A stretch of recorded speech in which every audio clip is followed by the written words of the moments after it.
So for any of y'all that didn't catch that movie, the you're all going to go see. Basically, my dad before me grew up in northwest corner of Alabama, and I was in a town called Florence, and he was from a town called Sheffield, and there was this other town called Tuscumbia, and Helen Keller was from there, and just north of Florence, where I'm from, well, W.C. Handy was from Florence, and then just north of Florence, in this little farm community that didn't even have a traffic light called McGeetown, Sam Phillips was born, and that's also, he was actually 2 farms down from my grandmother on my mother's side's family's farm, and so the Johnsons that I came from and the Phillips kids weren't allowed to play together because the Johnsons were a really strict Christian home, and we all come from Johnsons. And those.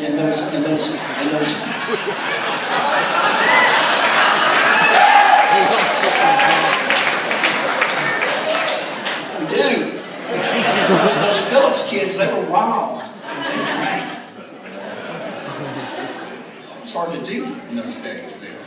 And so, you know, and of course Sam Phillips went on to, you know, just invent rock and roll and be a really big part of discovering it, at least, and making it in a way that everyone could hear and enjoy and feel. And W.C. Handy's considered the father of the blues because he was the first blues artist to actually write it down.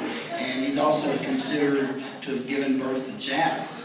And so both of those are from Florence, which is like the part of the 4 towns that no one knows about. They're bigger, but we're the least known, because Tuscumbia had Helen Keller and the Miracle Worker and the Fountain, and they perform it every summer, and my bands aren't allowed to play it. And another story. And then Sheffield, you know, Sheffield was like kind of the most blue collar of all of the blue collar 4 towns. I mean, it was like Sheffield. We were river rats, is what they call them. They were the river rats. And then there was this 4th town that wasn't even incorporated until like years later. But that's the one called Muscle Shoals. And so the whole area is referred to as the Muscle Shoals area.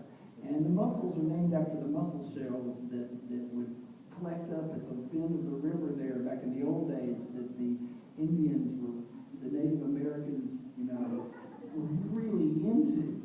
And so there were the mussel shells, and they banked up, but, you know, Alabama schools aren't that good, so they spelled mussel like that. So it's mussel shells, which is way cool. So I thought it was the Yankees that did that.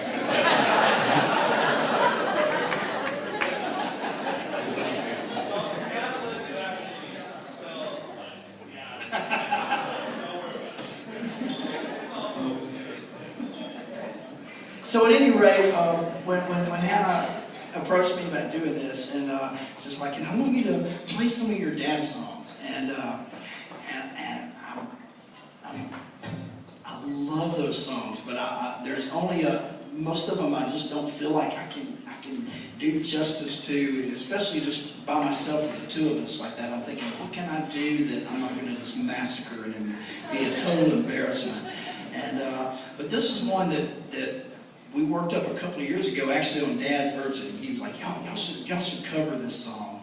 And it's one of the earlier things that he played on. In fact, this might be a good time to do that shout out I think you were talking about. Oh, are we going to do that song? I got my first gig as a recording musician in 1966. I know probably nobody was even living during this time. But the man that hired me for that recording session lives in Seattle. He's been living here for probably 25 years. I'm not sure how long. And I saw him tonight for probably the first time in that home. His name is Marlon Green. And not only did he produce When a Man Loves a Woman, but he also is really and truly the writer of When a Man Loves a Woman.